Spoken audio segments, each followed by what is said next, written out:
you follow the common thread that runs through the food, climate and energy crises that we are facing as a global community, that will lead you back to the industrial way in which you are producing and distributing our food.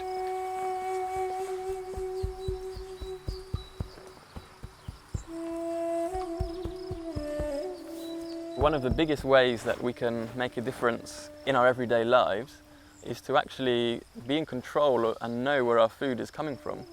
So the Pluktuin gives people an opportunity to do that on a local scale, to know how their food is grown, to see that it's done in a sustainable manner, and to just reconnect with your food.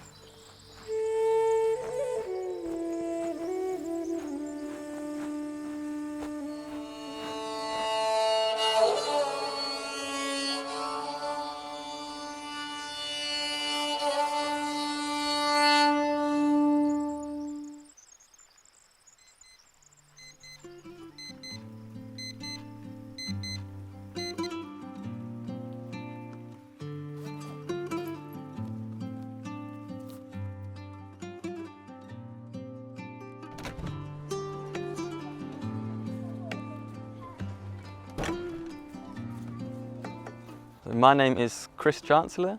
I'm a former Wageningen student. I now work as a freelance researcher and writer. Alongside that, I've also this year started Pluktuin Sayuran, where people can come and pick fresh, local, agroecologically produced vegetables.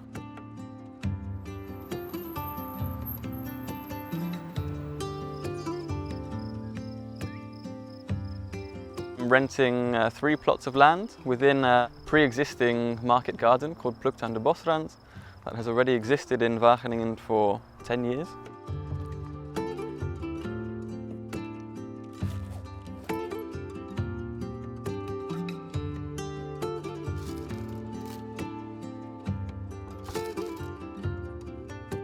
When I was growing up in the UK, we also had the family had a moestuin. In England it's called an allotment. So I always went with my parents to help out or just play at the side. So it was always like in my environment, I guess. But I wasn't that interested until I came here, and it's like a little bit the Wageningen effect.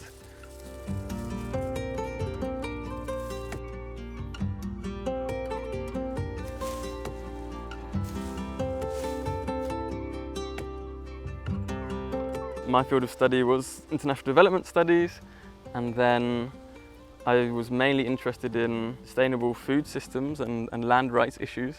So my mum is from Indonesia, and they have big problems with commodity crop plantations like palm oil, for example. And then there's all sorts of human rights issues and environmental issues associated with this sort of industrial food system.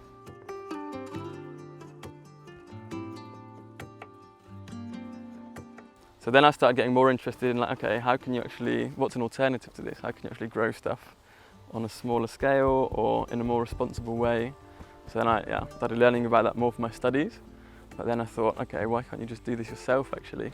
So much stuff you can do in Europe. Okay, you can't grow mangoes, maybe in 10 years due to global warming, but yeah, there's so much stuff you can grow. And we, like in the Netherlands, it's crazy that so much stuff is imported, which just grows here. Like, what's the point?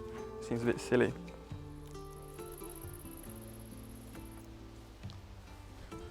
Wonen jullie in Wageningen? In Bennekom. In Bennekom, oké. Ik ben net verhuisd uit de Bennekom. Je moet wel oppassen, want daar zit een prikkel. In welke? In die? In deze. Okay, thank you. When I came here, my Dutch was okay, like we could communicate, but it was not great. You just have to practice it, right? We just have to do it, and then eventually you learn. Like now, in my Dutch, vocabulary is heavily weighted towards like, yeah, I don't know, garden-related words, vocabulary. You just learn by saying, and you hear a word, and it's like, oh, what does that mean? And then you see what it means, and then you remember it. Whereas if you read it in a book, it doesn't stick so good, you know?